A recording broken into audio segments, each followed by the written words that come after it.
कि लेटर किस तरीके से तैयार किया जाता है और लेटर में किस तरीके से सैकड़ों हजारों लोगों का नाम और डिफरेंट एड्रेस के साथ डिफरेंट नेम कैसे सेट किया जाता है एक ही बार में।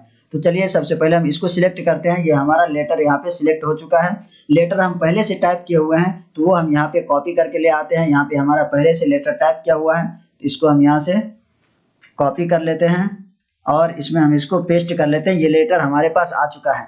अब इसमें हम जितने लोग हमारे कंपनी में काम करते हैं हर एक को हम लेटर भेजना चाहते हैं। या बहुत सारे लोगों का सीवी आया हुआ जिसको हम इंटरव्यू के लिए इनवाइट करना चाहते हैं, सैकड़ों लोगों को इनवाइट करना चाहते हैं, हर एक को लेटर भेजना चाहते हैं, तो उसके लिए हम इस लेटर को तैयार करना चाहते हैं। तो ये यहाँ से तैयार करेंगे। सबसे पहले हम जाएंगे सिलेक्ट रिसिपेंट पे। जैसे इस पर हम क्लिक करते हैं यहाँ पे और भी ऑप्शन है। सबसे पहला ऑप्शन है टाइप ए न्यू लिस्ट, यानी पहले से आपके पास कोई लिस्ट नहीं बना हुआ है जिनके पास आप लेटर भेजना चाहते हैं, तो इसमें जाकर के उसकी लिस्ट तैयार कर सकते हैं। जैसा कि यहाँ पे लेटर में हम दिए हुए हैं नेम है, फादर नेम है, एड्रेस है, उसके बाद यहाँ पे इसका पोस्ट क्या रहेगा, पोजीशन क्या रहेगा, किस सिटी में इनको इंटरव्यू के लिए बुलाना है, किस डेट में बुलाना है, तो ये सब हमें सेटअप करना है। तो ये पूरा डिटेल यहाँ पे हम लिस्ट में तैयार करेंगे। अगर आपके पास पहले से कोई ऐसा लिस्ट तैयार किया हुआ लेटर के मुताबिक जो आप इसमें सेट करना चाहते हैं, जैसा कि एक्सेल शीट में आप तैयार करके रखे हुए हैं, उसके लिए इसका इस्तेमाल किया जाता है यूज एन एग्जिस्टिंग लिस्ट, यानी पहले से हमारे पास कोई लिस्ट बना हो तो उसको हम यहाँ पे यूज कर सकते हैं।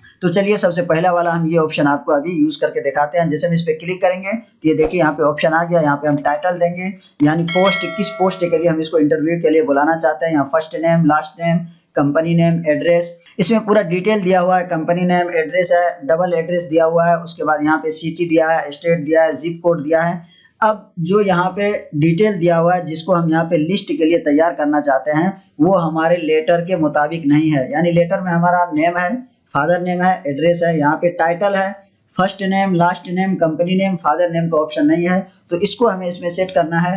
और जो इसमें फर्स्ट नेम लास्ट नेम दिया है इसमें से को हम डिलीट करना चाहते हैं। इसी तरीके से इसमें डेट का ऑप्शन नहीं दिया, किस डेट में हम इसको बुलाना चाहते हैं वो सब हम इसमें सेट करना चाहते हैं। तो उसके लिए यहाँ पे जाएंगे कस्टमाइज कॉलम पे। जैसे हम इस पे क्लिक करेंगे तो इसको एडिट करने का ऑप्शन आ जाएगा, किस चीज को हम इसमें रखना चाहते हैं और किसको डिलीट करना चाहते हैं या कुछ नया हम इसमें ऐड करना चाहते हैं तो वो हम यहाँ से ऐड कर सकते हैं। जैसे हम इस पे क्लिक करेंगे ये देखिए ऑप्शन आ गया। जो भी आपको अभी यहाँ पे डिटेल दिखाई दे रहा था यहाँ पे वो तमाम ऑप्शंस यहाँ पे आपको दिखाई दे रहे हैं, किसमें से किसको आप रखना चाहते हैं, किसको डिलीट करना चाहते हैं, किसको रीनेम करना चाहते हैं या किसी को ऐड करना चाहते हैं, तो यहाँ पे कर सकते हैं। जैसा कि यहाँ पे सबसे पहले टाइटल है, टाइटल की जगह पे हम पोस्ट डालना चाहते हैं, यानी जो टाइटल लिखा हुआ है किस पोस्ट के लिए हम किसी को इंटरव्यू के लिए बुला रहे हैं तो उसका पोस्ट का यहाँ पे ऑप्शन डालना चाहते हैं। तो इसके लिए हम यहाँ पे रीनेम पे जाएंगे। अब टाइटल को यहाँ पे हम पोस्ट कर देंगे।